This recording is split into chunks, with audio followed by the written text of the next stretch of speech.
And Megan Fox here at PJ Media is explaining. What's tip 4? Well, don't trust women. I think you just touched on that with your Dancing with the Stars. You can still love me. I do. I love you all the time. But our First Amendment rights are huge. They are very important to me. They should be important to everyone.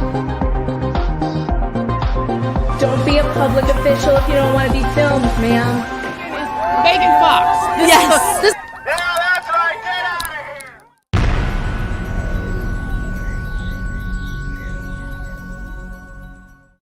Welcome to the live stream today, everybody. Today is a great show. I'm Megan Fox with PJ Media. I'm a columnist and an author. You can find my work on pjmedia.com. And in my experience as an investigative journalist, it is fraught with danger if you have the cojones to stand up to anyone in true power with true reach and who is connected. If you're going after politically connected or elite judges, attorneys, sheriffs, if you're going after these people in the government, you better have your big boy pants on because it is a wild ride. And today, and I've got a special guest. I'm so excited that I heard from Tom Lemons. Tom Lemons he's a journalist for over 10 years. He covered breaking news in Hernando County, Florida. He has been falsely accused of domestic violence, which led him into an investigation of domestic violence and the industry that surrounds it. And he uncovered something very similar to what we're seeing in St. Louis County, where county officials and people who are connected to the government are making money off federal funds, misappropriating federal funds. Tom uncovered a huge story in Hernando County, Florida, and he has paid a big price for it, leading to his false arrest and other things that he's going to talk to us about in this program today. Welcome to the stream, Tom. I'm so glad to have you here. It's great to talk to a colleague. You've made a documentary about this situation that happened to you called Behind the Gate. Is that correct? It's Behind the Gate? That's right, Megan. And thank you for having me. You're welcome. I love talking to people who are in the same line of work as me. And when I say that, I mean people who actually do journalism, who get up in the morning, send in their FOIA requests, pound the pavement, pound down the doors, get the real answers from the real people who matter. And one of the things that upsets me about journalism today is it's reversed. We journalists used to speak truth to power. They used to go after corrupt politicians. And now I see CNN going after teenagers. I see CNN going after grandmas who, voted for a guy they don't like. And so they camp outside her house and she has to spray them away with a hose. Those are the kinds of stories that I see on CNN. I don't see CNN going after people in the administration. Unless you're in the Trump administration, you're not going to get any immediate attention. But forget about the White House. There's a lot of corruption on these local levels, isn't there, Tom? Absolutely. And I've got to agree with you. Objective media, honest media in this country is essentially dead. And I hate to say that, but there are very few people like you and I and a few others who are out there to do their job, what they were taught to do or what they love to do. Yeah, it's unfortunate. So something that struck me, I watched your documentary twice. I actually was so struck by it that I wanted to watch it again after I watched it the first time. And I want to play a clip that really resonated with me because it's something that I'm experiencing right now in St. Louis County and in all of Missouri. So let's listen to this clip of your documentary, Behind the Gate. Prison sentences doesn't seem to deter would-be criminals from taking advantage of a systemically flawed enterprise that all but hands a blank check to administrators with little or no oversight. And as long as you have influential people protecting you from being investigated, like Don Center, who is going to blow the whistle? And who is going to listen? One former Yeah. So that's something that I'm running into myself, is that when you uncover corruption, Tom, and you go to the people who are supposed to look at it, who are supposed to do something about it, what's the answer that you get? It has been either total, they completely ignored me. For example, the FBI, I've reached out to them for at least 2 to 3 years, along with a lot of the, and you'll talk about this more, but a lot of the victims who've come to me and complained about all kinds of criminal activities. And they haven't even reached out to me, responded, or basically laugh at me. And the same thing has happened with the Florida Department of Law Enforcement, the Department of Children and Families, just about every agency that is the appropriate oversight for the issues that I'm looking into. Yeah, and I have to tell you, it's set up that way, Tom. That's the way they have it set up. And you realize that after you uncover something this big. So let's go back to the beginning. Tell us, how did you discover this domestic violence industry in this county? In what it seems like they're really getting away with some outrageous and in-your-face kind of corruption. So why don't you start from how you found out about the Dawn Center and what that is, and just go ahead. Absolutely. So it was, I went through a divorce like a lot of people do, and in 2009, 2010. And part of that divorce, my ex-wife used false allegations of domestic violence and acquired a domestic violence injunction, which, if anybody knows anything about those, they basically without the respondent knowing, they are removed from the home. Any right, you get the children removed. Yeah. We're looking at this in St. Louis County, this exact same thing, which is a manipulation of the temporary restraining order used by attorneys to get a leg up in a divorce. It's not about real domestic violence, and the people who do suffer real domestic violence, they generally don't get them. So it's exactly backwards. The people who get the TROs are the ones who are making it up, and the ones who don't, they're getting beaten every day, and no one will listen to them. So I know exactly what you're talking about. It is a tactic used by divorce attorneys. Yes. Right. And that's how, that's when I first discovered there was a problem with the system entirely. So I started digging, and then I decided, because this was a career, it ended my prior career before becoming a journalist. So I decided, well, I'm going to do something and become proactive. I'm going to investigate this. And that's what led me to becoming a journalist. And it really has, I loved that work. I love that work, but it has pretty much killed my my career, my reputation. It's destroyed my life.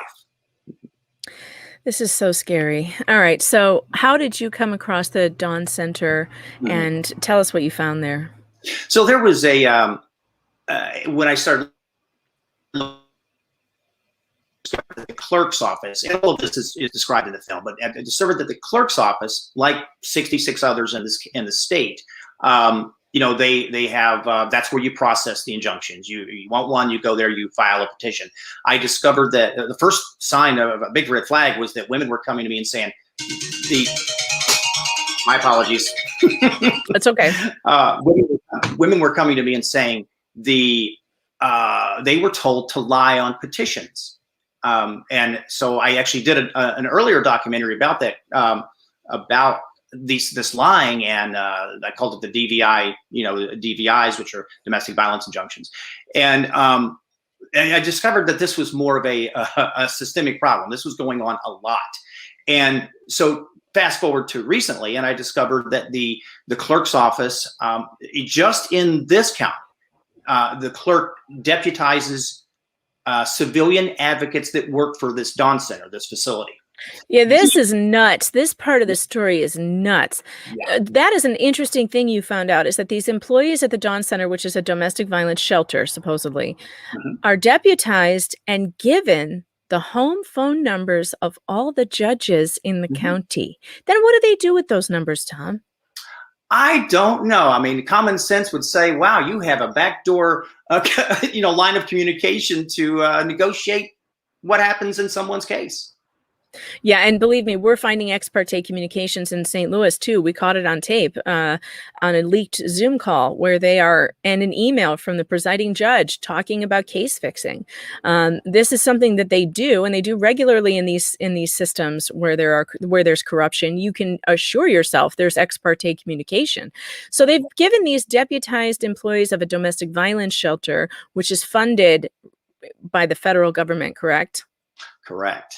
but they stay away from FOIA because they are nonprofits. Is that correct? Yes, it's been, there's limited access to just very specific records, mainly their tax returns, and a lot of that stuff, a lot of the things that are included are, they're exempt from public records requests. And you had a lot of victims who lived there, who were poorly treated, who came forward and said, this is not a domestic violence shelter, it's a drug house. And people are allowed to do drugs, prostitution. They're not given the donations that the people are sending in for the Dawn Center that they think are going to victims. They're actually taking the clothes. This is unbelievable. Taking clothing donations, selling them to a company that shreds them. Mm-hmm. Yes, that was yeah. It's incredible. This is incredible. It's incredible corruption. So you have all these people who come forward to you. You start digging into this story. What happens? What happens at that point? So this over the course of about 8 years, I was receiving these people were contacting me. So eventually, the shelter. Because I started writing articles questioning these issues. Now, backing up, of course, the administrators would not respond to any questions. I asked them, is any of this true? And they immediately closed the door to communication. So on top of all of this, there was accusations of prostitution, human trafficking, parental kidnappings, child abuse. Yes. It was a disaster. And I'm not alleging that all the shelters are this way, but this was a really bad example. And it happened to fall into my lap. And so at the Dawn Center, so we have these former employees. You have in the documentary, you have at least 2 or 3 former employees telling what was going on behind closed doors, and people who lived there.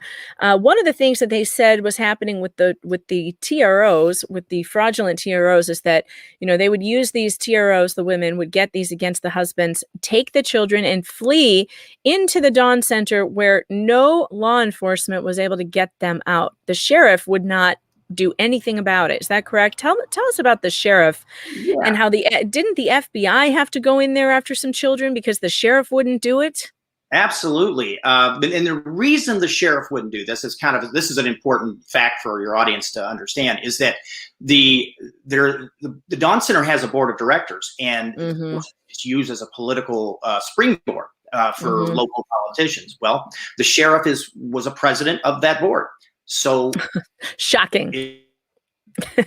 State representative and several other. Yeah. So yeah, and you know where that means. What that means. This is just, this is how they get the women's vote or whatever they're using for it, right? So that was the sheriff refused to investigate this. It hasn't been a single investigation since this began, other than where he said.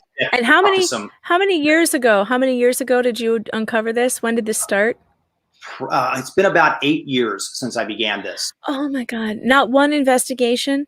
What you found and what the witnesses testified to, one of the people who lived there, when she came forward, the police came to her and intimidated her to the point where she wanted to commit suicide, where she tried to commit suicide because the cops were after her for speaking out about this place. How can there be no investigation into this in 8 years? This is my biggest fear with what's going on in St. Louis, because we've uncovered so much fraud on people, on the citizenry, and I have very little faith that anyone in power is going to ever look into it. And your experience is that you're the one being investigated. Is that right, Tom? Yeah, I mean, this is how they turned the tables to start attacking the investigator, the truth teller, into its entire scheme. Well, I call it a criminal enterprise, honestly. And this is what as you noticed in the film, the woman who attempted suicide, she did that because they sent a detective over to harass her, interrogate her, and threaten her with arrest if she didn't. If she had any connection to. There's audio. Yes. And there's audio of this interview where he's intimidating her and saying, if you're not telling me the truth, I don't want to have to come back here and target you for lying That's I right. mean, it's just awful. Yes. Well, so what scares me about this is that I shouldn't say scares, but what is concerning, shall I say, is that these actors who are politically connected, and the sheriffs and the clerks and everything else and all the attorneys, the people you're dealing with and the people that I'm dealing with, if they want to trump up a crime against somebody, they have every single resource to do it. So how did you end up getting put in the handcuffs, Tom? Well, there were about 2 to 3 years ago, as they noticed I wasn't going to stop reporting these, the problems with the facility, they began something called victim shopping. The sheriff did. And that basically they used women who either worked for the Don Center, the sheriff did, or someone that was a friend of the sheriff. So he basically recruited these women to go file false reports of harassment, stalking, threats that they allege I made against these women. Mm-hmm. Women I never met or talked to. Okay. Yeah. And so because the deputies here, this is what's unique. The deputies aren't politicians. And so they supported me and they tipped me off to this, Wow. what the sheriff was doing. What was going on. Well, I want to tell you, Tom, just so that you don't feel like you're crazy and that the gaslighting doesn't work on you, they're doing the same exact pattern to me and Michael Volpe in St. Louis. I have already been named now in 2 court documents as being a harasser. Wow. And one of them was a motion filed to seal a case claiming that I had harassed the plaintiff in the case. Now, this woman who was the plaintiff in the case actually had contacted me about 20 times begging for help. Her lawyer, or the guardian in her case, goes behind her back and puts a motion in with the court claiming that I have harassed her and that they need to seal the case because of it. So that's on the court record. And now yesterday, that same woman was subpoenaed for all her email communications between her and me, and also Michael Volpe, and also anyone. They want everything she's given to the FBI. They want everything she's gone to the police with. These are not sounding like innocent people to me. Wait till you hear the subpoena is incredible. It basically sounds like, we know we're doing bad things and now we want to know who you told.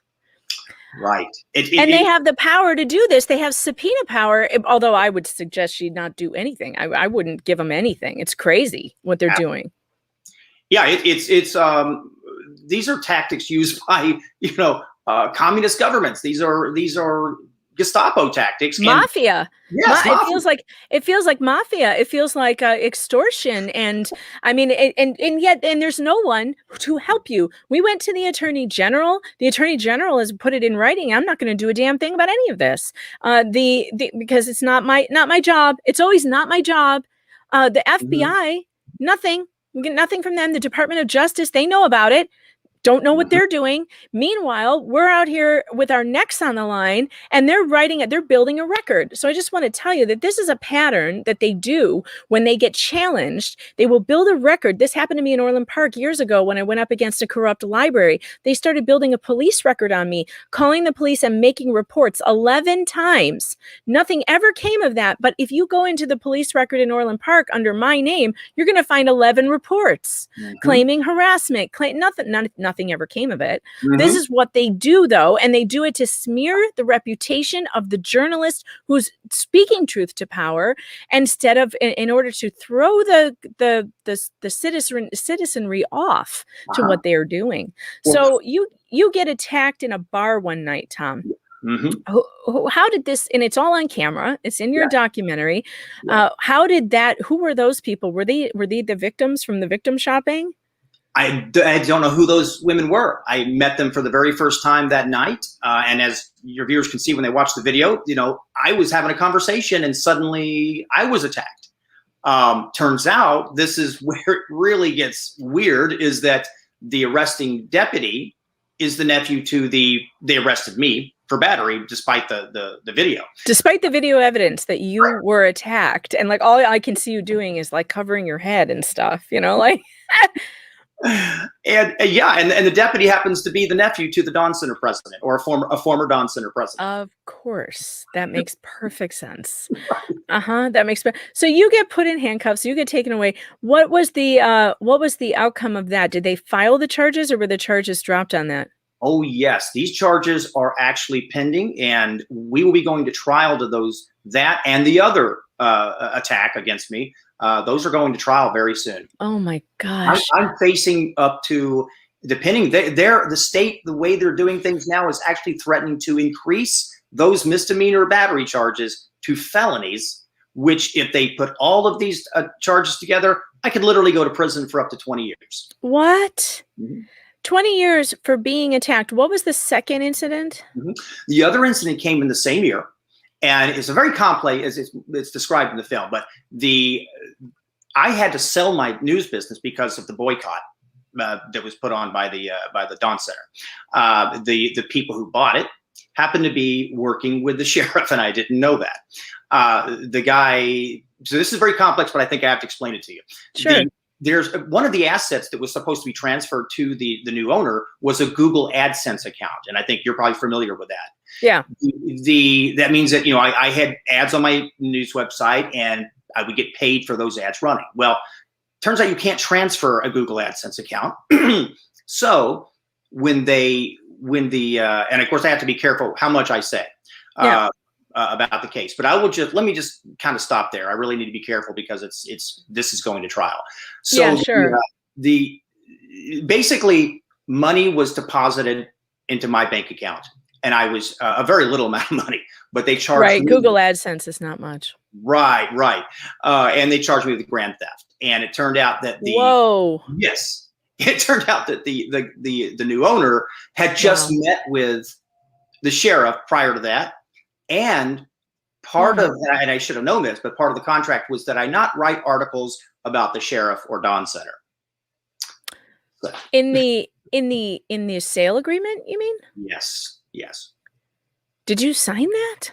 Well, I did, because I was trying to save my income.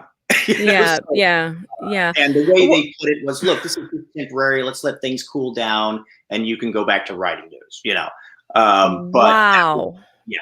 Mm-hmm. Okay, so that's interesting, because I also have evidence that the St. Louis judiciary sent an email to my employer demanding that we take down our reporting about the judiciary. And that we take down the leaked audio from a judge's courtroom where a 14-year-old is begging her not to send her with her molester, and she does it anyway and jails her mother and puts her in a mental institution for not being happy to go with him. And we published that audio, and the judiciary sent its lawyer to suggest or demand that we take it down. These are people who do not want to be reported on. They do not want you to know what they are doing. Wow. And I wanted to play another clip, because this is another similarity between what happened to you and what's happening to us.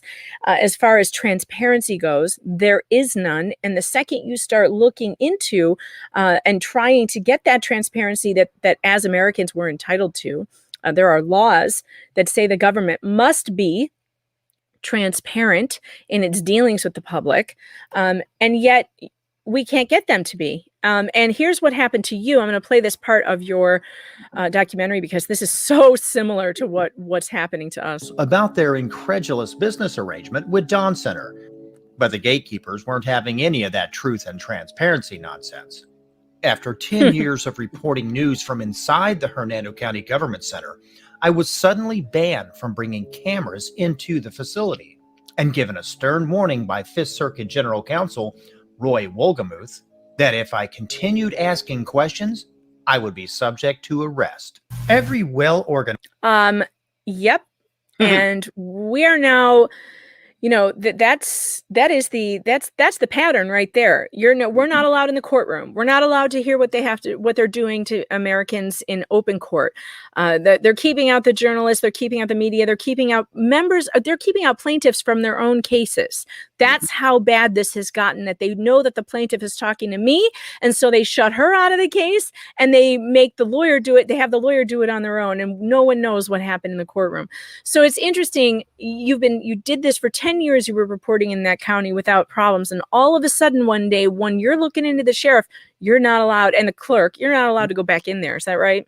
That's right. I mean, it was discovered that the Fifth Circuit, the circuit that handles 5 counties, including Hernando, that they were actually also part of this cover up, or to prevent any of this from being published. And I come to find out because I had some contacts within the court, some of the bailiffs, and they said the day that I was supposed to come there for a unrelated issue, they had deputies and top brass ready to arrest me the moment I walked in the door. They can't arrest journalists for asking questions. That's not legal. That's not. Although they did it to you. Let me ask you this, Tom. Yeah. Did you get any support, any help, any investigative help from the local press? Actually, the complete opposite. The local press has taken all of these issues surrounding the arrests. And I happened to go to Washington, D.C. on January 6th, and they published article after article about how horrible of a person I am, basically for attacking a women's shelter. Of course they did. Of course they did. That makes complete and total sense. Right now we're at the stage in St. Louis where the St. Louis press is simply doing a blackout on the story, where they refuse to acknowledge that it's happened. They haven't even reported that the entire circuit court stepped down from one lawsuit because of the leaked ex parte communications.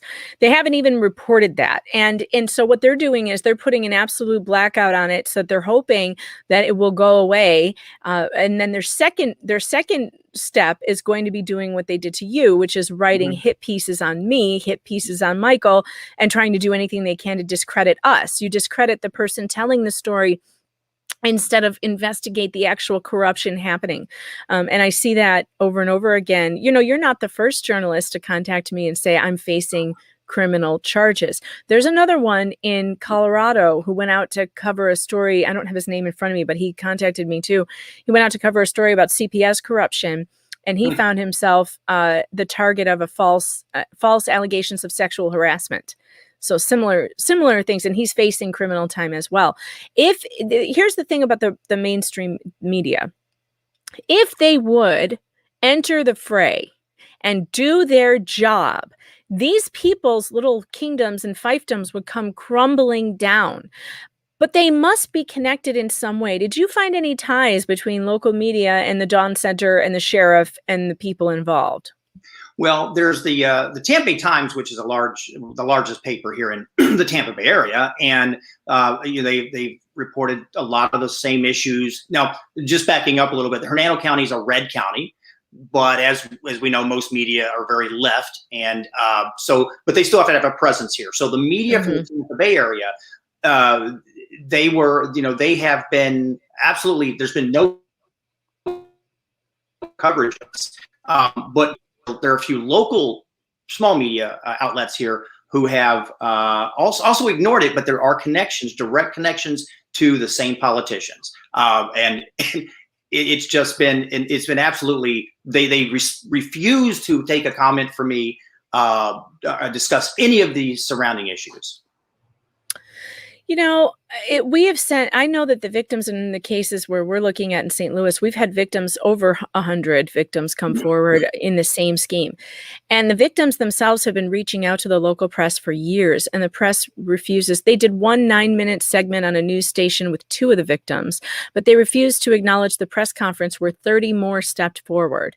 They refused to report that there are more victims than the 2 that they covered. And in fact, they made it as boring as possible so that people thought it was all about money and not about covering up child abuse, which is what it's really about. They refused to report that a child committed suicide because of the court process. They refused to report that another child was murdered by his abuser because of this court process, that no one believes the victims of domestic violence in St. Louis. Now, the domestic violence angle is interesting, Tom, because I'm finding a problem with domestic violence funds coming from the federal government. This is obviously a slush fund that corrupt people are digging into, and we're trying to follow that money trail in St. Louis as well, because there's money coming from the federal government that disappears once it hits the Department of Children and Family Services, and we don't know where it goes. We know it's not going to the victims of domestic abuse, because we have I found documents and letters from Green Book Association, Lawyers Association, who wrote a scathing report about the St. Louis Domestic Violence Fund, saying these funds are not being used. The domestic violence victims are not being helped by any of you. And we don't know where it's going. And you know what happened to them? They got kicked out of the family court system. Green Book is no longer allowed to be experts in the family court system. So real victims of domestic violence are being ignored and silenced, just like the ones you found in Florida. The ones who were living in that place, who thought it was a domestic violence shelter, and it turns out that it's just a slush fund for a bunch of politically connected people. They had supplies in the garage stacked up in boxes that they were not giving out to the people who, the deodorant, soap, shampoo. It said they had to ask for it 2-3 times before they would even get one. The gas cards went missing. We had the same thing happen in St. Louis with gift cards go missing. It's a real problem. And if we're the only ones looking into it, Tom, what are the chances of this ever getting better? And again, in the political atmosphere we're in right now with the cancel culture, and it's just, we know that anyone that speaks goes against the grain of what the mainstream is supposed to be, then you're canceled. I mean, that's happening even beyond this issue. But this is why I was going to say about, you asked about the media. Why are they doing this? Well, I have a lot of acquaintances in broadcast media and locally and in Florida, and they've all told me on the side, Tom, I'd love to cover this, but I would get fired, or they just won't allow it. So they, yes. I mean, these people are so corrupt. Everything is so corrupt. And, journalists, if you're out there and you work for one of these companies and they will not let you report on this obvious, blatant, in-your-face corruption that is being perpetrated on citizens by members of their own government, if you're in one of these places and you're not allowed to report that, you need to quit, and you need to blow the whistle, and you need to tell people and join real journalists. Come join us, and we'll do it, because somebody needs to take these people down. This is outrageous. It's an outrageous abuse. There are families and people suffering. There are domestic violence victims suffering, and no one's listening to them. It is an outrageous thing. And I've heard from so many people, Tom, across this country, that this is going on all over the place. And so I really commend you for doing what you're doing. Tell me, what are the updates in your case? You said there's been several updates since you made the documentary, and I would like to encourage you to make part 2.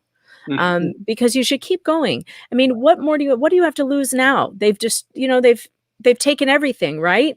Oh, I've made that decision along several years ago, that what do I have to lose now? I mean, they had already destroyed my, I would have no opportunities anywhere else other than doing what I'm doing. Yeah. One of the, issues, as far as you talk about with the Department of Children and Families, and the updates, they are, just to back up a bit, the Florida Coalition Against Domestic Violence used to be the nonprofit. It's a very key word, because all of these are nonprofits. You know what that means. They used to handle all the money coming in, the federal money. But our great governor now, Ron DeSantis, he said, wait a minute, there's fraud going on. So they shut down that organization. And I'm sure he didn't know any better, but then he shifted the responsibility and the oversight to the Department of Children and Families. I saw that. And I thought, what a stupid idea that was. Yeah. You're not going to find anybody different there. Right. Well, guess what? The update to this, and this is just, like you said, it's a story all by itself, is I found out that through a FOIA request, again, that took months over the course of a year, that they were actually investigating me, top officials all the way to the top, investigating me using state resources to try to build basically a defamation case against me, and help Dawn Center with a lawsuit that they filed against me for defamation. And they're actively assisting them. And they're actually making up things like I was investigated for child abuse and things that never even existed. So I have all these documents that they finally provided, and it's unbelievable that they are absolutely complicit and actively engaging in an attack on me on behalf of a nonprofit. Now, the lawsuit, I didn't know about this lawsuit they filed against you for defamation. That's interesting. So that was done to me in Orland Park as well. And I won that case. But, you know, what it can do is really destroy your, you know, someone's life with lawfare. Even if the lawsuit is baloney, you know, you now have to pay for a lawyer. You now have to, and they'll drag it out forever just so that you have to pay all this stuff. Who filed the lawsuit against you? Was it the Dawn Center? Yes, and of course, keep in mind that the judges who will be presiding over this case will be the same judges, you know. So the same judges. Yeah. Yes. So yes, the Dawn Center filed that, and it's been so this update is going to blow you away and your audience. About 2 months ago, lawmakers, including one of the former Dawn Center board members, Representative Blaise Ngolle, he's mentioned in the film, they filed filed legislation to try to push through legislation to stop anyone from investigating shelters. So what the two facts are: you can't show a photograph of a shelter. If you do, it's a misdemeanor. A second offense is a felony. And the other law, which is SB 68 and SB 70, the other law is now all advocates have the same exemption from public record requests as far as their names, their addresses, anything about them, as law enforcement and judges. Wow. The Florida legislature did this? Unanimously. And it goes into effect on July 1st. Who was in charge of that legislation? Well, they used a senator out of Miami. I can't think of her name right now, but she, Garcia, I believe is her last name. But it's, you know, the point of this was not just to, you know, there was no problem with women being attacked at shelters. You know, that was their claim. It was it's the fact that they want to stop me or anyone else from ever investigating again. And, yeah, of course. That's what it is. They're going to try the same thing in St. Louis. They're going to try the exact same thing in St. Louis. That's what they're trying. By keeping us out of the courtrooms, they're actually going to try, I guarantee you, to write stronger laws or something about keeping the privacy. This is how they couch it. It's for the privacy of the children involved in these cases. Well, I have found children that they are putting in the care of abusers, and children have died and committed suicide because of it. But they're going to stop us from watching what they're doing to these children on the basis that it's for the children's best interest. How sick is that? I mean, I don't even know what to say, except I hope that we have some lawmakers in Missouri who, and I believe that they do have some lawmakers in Missouri who see through this game and who will stop any kind of legislation like this. And in fact, I want them to write legislation that says all courtrooms in Missouri will be open, and any judge who tries to keep a member of the press or the public out of a courtroom under any claim should be removed from the bench immediately. This is something we cannot keep hiding. If they're not doing anything wrong, the St. Louis court system, if Missouri court system, if they're all above board, then they should have no qualms about having the media inside the courtroom. I have never doxed a child. I have never done anything of the sort. As a member of the press, you know, we have ethics that we abide by. We redact names of people who are not charged with crimes. We redact names of children who are minors involved. That is nothing I would ever do. And the idea that they make it up to be like, oh, well, the children are at risk. Give me a break. Just makes me so mad. They come up with these excuses. That's exactly what they do. They use again, even with these laws in Florida that they passed, oddly enough and coincidentally, the person who was quoted in the press release for these articles was the director of the Dawn Center, who says, now we can protect all the advocates who work in these shelters from men who may attack them while they're at home or, you know, want to do harm to an advocate, which is probably maybe happened once in history. I don't know, but it was, again, the same thing you're talking about with children. They do it under the guise of we're protecting children, or we're protecting women, or we're protecting whatever it is. Yes. Yeah. Yes, of course. It's always about protecting the victims, supposedly. But they're not listening to the victims, the actual victims who are stepping forward and saying, your institution is harming me. And instead they just try to, they're shoving it under the rug, they're hiding it from the public, and it's really truly a disgraceful situation that we have going on in our government. And these, people tell me all the time, everyone was so disappointed in the election in Washington DC and all this. You don't need to concentrate on Washington DC. Washington DC is neither here nor there. Your biggest problems are coming from your county or the surrounding counties. Find these counties and find out what the county governments are doing and the county judiciaries are doing, and you will find more corruption than you ever dreamed. Of course, if you do find it, get ready if you're going to expose it, because you're going to be facing a whole lot of heartache. What is going on with your case? When's your next trial date? And how's that going? Well, trial was supposed to begin on the felony case next week, but we now have a continuance, so that'll probably be 3 or 4 months out. The misdemeanors, again, is kind of just on pause until that's taken care of.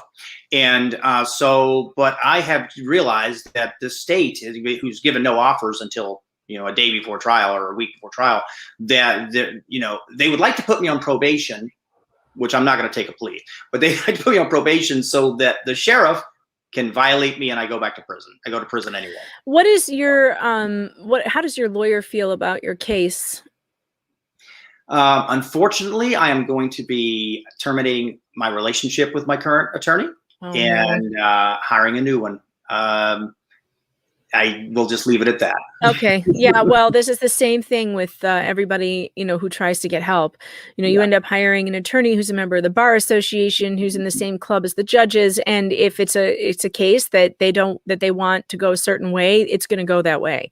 Right. And it doesn't matter if you're paying the attorney, you could be paying him thousands and thousands of dollars, and he's still in ex parte communications with the judge or anybody else involved. And we've found that in St. Louis. We have hard evidence of it. We have emails. We have leaked Zoom calls. We have hard evidence of case fixing, and nobody's interested, I guess. No FBI, no nothing. Maybe. I guess I can't say that. If the FBI is investigating, I wouldn't know. Let's hope that that's the case. Mm-hmm. I don't have high hopes, but no, I don't. So this is interesting. Are you still, because you had to sell your website, then where are you writing? Working for a family law firm, ironically, and they're great people. I don't want to say the name, but they're great people. And so, yes, I have a day job reporting legal news in Florida, and then I do my independent work with documentaries. And as a matter of fact, I have another one I'm working on right now that is indirectly, but maybe directly related to this issue with the court systems and family courts, which is the encroaching communism into the United States, which I interviewed probably one of the world's foremost experts in communism. His name's Trevor Loudon, and he'll be in the film. So this is something that I absolutely believe that there's a bigger picture to this entire situation. And I believe the country is in big trouble if things aren't changed. Yeah, I really enjoyed your documentary, Behind the Gate. And what's interesting about it now is, since they've passed those laws making it illegal to film a domestic violence shelter, it might be the only documentary of its kind going forward. And it really shows you have a lot of witnesses in this documentary. You have a lot of people stepping forward, insiders, to talk about what it was really like at the Dawn Center. And boy, it's so great. So you guys, I dropped the YouTube link in the comments section at the top. So if you want to go and watch that, I would highly encourage you to watch the entire documentary. Tom Lemons has faced a lot of persecution for doing the right thing, for standing up to corruption, for asking the questions that should be asked. We need to know where our federal funds are going. We need to know if the money is being spent properly. We need to know if families are being put in danger. And this documentary, I thought, Tom, it was really good, and I'm looking forward to your next one as well. Also, where's your book? What's the name of your book, Tom? I'll put the link up there as well in the comments if you want to. Yes, and I just shared with you my email contact. If anyone is going through this or wants to ask me some questions, they can contact me by email.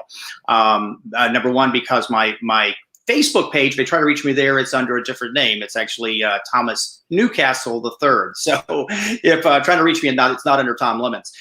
I'm sorry, what was your question again? I'm going to put your book link in the comments right there. And also I want to share the page so that people can see it. You've written a book called Victim Shopping 101. Let me see if I can share this so everyone can see it. Share screen. And this book can be bought on Amazon. Here it is, Victim Shopping 101. It's paperback for $9.99 by Tom Lemons. This, it seems like a very exciting story that people really need to hear more about. Perhaps if there were more public pressure on these people and there was more public knowledge about what you found, perhaps there would, the prosecution would think twice before doing this to you. Because to me, the defamation case, I hope that you have an attorney who's arguing it's a slap suit, because it sure is a strategic litigation against public participation. And that's when a government entity especially will target a journalist or target anyone speaking out negatively about them to silence them through lawfare. I think that you have a very good case for that. And that's what I would, ask my lawyer to go look at, is the strategic lawsuit against public participation. Have you heard of that? Yeah, one point on that is that the lawsuit, which was filed a year ago, has been on pause. And this new law, these laws that were passed, they're going to bring this case back to life again after July 1st, when the laws are enacted, and that will immediately make this film illegal. Unbelievable to say that, but the film will be actually illegal to share. Oh my, are you serious? Mm-hmm. Retroactively, they're going to make, okay, so now they're involved in book burning too, because this is censorship on a whole other level. I can't believe the Florida legislature did this. I really can't. Have you contacted any of the sane Congress people and sane senators there to tell them about this? Unfortunately, I know we have a few good Republicans left in Florida, but the problem is this is political suicide to ever challenge this issue. So that's why it was a unanimous decision by all the senators and House, representatives who said, yes, that's a great law, let's pass it. They will not touch it. And no, they haven't responded. Oh my gosh, a great law. Do they know that this law is going to make a documentary illegal? I mean, and then of course they'll come after you if you don't take it down, probably. Although I think, Tom, that's a great First Amendment case. I don't know if you want it, but it's a good First Amendment case in America. We need a civil rights attorney here who will sue on your behalf too. I mean, are you looking into a civil lawsuit against these people? That is another good question. For years and years, I've tried to reach out to attorneys for civil, tried to sue them before because of the defamation, the slander they had been putting out to the community. And not a single attorney will return my call based on the facts of the case. So it would have to be someone who's just doesn't care and is probably a strong conservative. You need somebody out of state. I would go for Barnes. What's his name? Robert Barnes. He represented the kids. Nick Sandman. But he's a civil rights attorney. I would reach out to Robert Barnes and see if maybe he's interested in this, and we'll send him this interview, see what he thinks. There are civil rights attorneys out there that I would think would want this, and I think maybe you should reach outside of your state. Yes. Yeah, because this outside of the state is probably better. Someone who can enter into the case for you from somewhere else, because the state seems like a problem. Am I right? Yeah, absolutely. Yeah. Yeah. Again, no offense to our governor. We love Ron DeSantis, but unless he knows what's happening, then what can he do? Yeah, right. Well, Tom, please keep in touch. I want to know, what goes on in your case, and let's please keep in touch about different strategies and whatnot. And if you have any updates, I'm happy to share them with people, because I think that your story here is really important. I'm going to write it up for PJ Media too, because I think my readers need to hear about this. I've never seen such blatant corruption just go totally ignored and then turn on the reporter who brought it to the attention of the American people. It's sick, and it has to stop. And this is what all corrupt government institutions do, is the playbook. I wrote a 666-page book about this playbook in Orland Park when they did it to me going after a library. It's the same thing every time. People who have power, who are connected on these boards, will do everything they can to silence you and shut you up. In fact, the book is called Shut Up: The Bizarre War That One Public Library Waged Against the First Amendment. And you can pick that up on Amazon today, or Barnes & Noble, wherever books are sold. And so, yeah, thanks for being here, Tom. I sure appreciate it. And let's talk again real soon. Thank you, Megan. It's been a real pleasure, and I appreciate you having me on. Thank you. All right, everybody, that's all I have for you today. Please go and check out Tom Lemon's book on Amazon, Victim Shopping 101. And also follow me for the updates on St. Louis County Family Court corruption. And of course, please do also visit the GoFundMe, because, if I have a feeling that we're going to need a lot more funds going forward to fight this corruption that no one else seems to be interested in. Not the Department of Justice, not the FBI, nobody, not the Judiciary Oversight Boards.